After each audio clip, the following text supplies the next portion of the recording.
Previously on Amazed by the Quran. And I noticed that two plurals are used for the word ni'mah.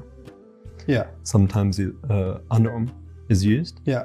And at other times ni'am is used. Yeah, the varying plural seems like a geeky, nerdy grammatical thing, but it's actually pretty cool. If a human being was grateful their entire life, you can't look back actually from the Quran's perspective and say they were grateful for lots of blessings. You can only say they were only grateful for a few blessings.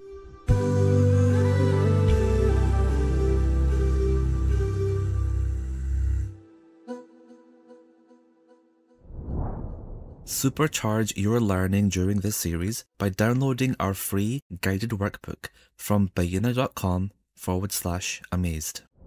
Right, so does this varying plural thing happen elsewhere in the Quran as well? Yes, it does. There are other places where the same word is translated, but if you look at the Arabic, there are varying plurals, and that has an impact on how we understand those ayat. I'd love to hear another example of that. So first, a quick recap. So in Arabic, you can have a regular plural. And then you can have a powerful plural. So they have weaker and stronger plurals. We don't have that concept in English. Books is just books, cars is just cars. But in Arabic, you can have one word for a few cars and yet another word for many cars. They can actually do that in Arabic, okay?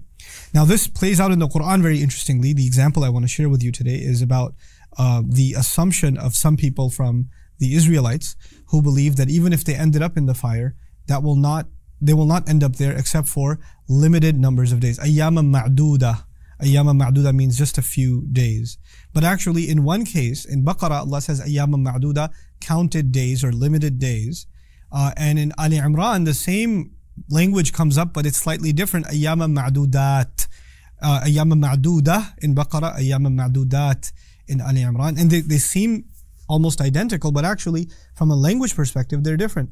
The one in Baqarah, the one in the earlier surah, is actually a stronger plural.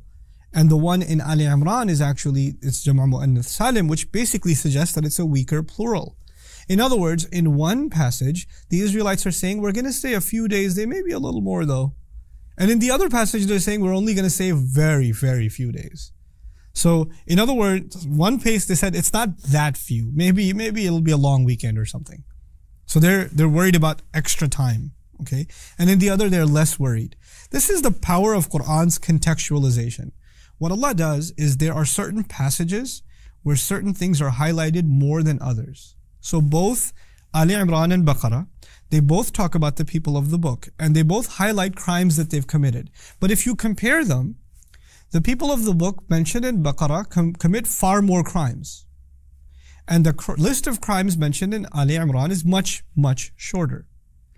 The passage in which the crimes are many, many more, when it came to concern about being in the fire, they said maybe it'll be a few extra days, I think. So they made it a few extra. And the passage in which there's a few crimes mentioned, they're actually more relieved and say, no, it's going to be just a few days. It's not going to be that long. Subhanallah. Like Allah captures just the subtlety in the plural. See, this is not going to show up in translation, but just the subtlety between the mufrad being used, the ayyama ma'duda being used, ayyama ma'dudat being used is captured in the Quran so perfectly. Subhanallah.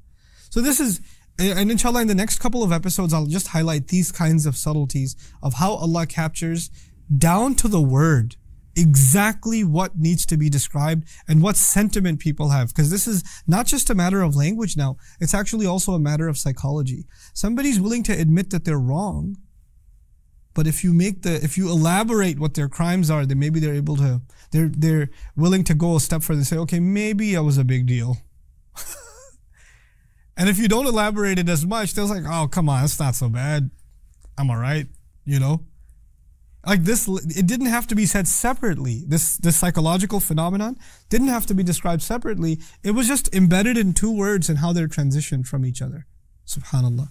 May Allah Azza wa Jal give us the ability to reflect and benefit from the word, from His word. Barakallahu li wa lakum. Wassalamu alaikum wa rahmatullahi wa barakatuh.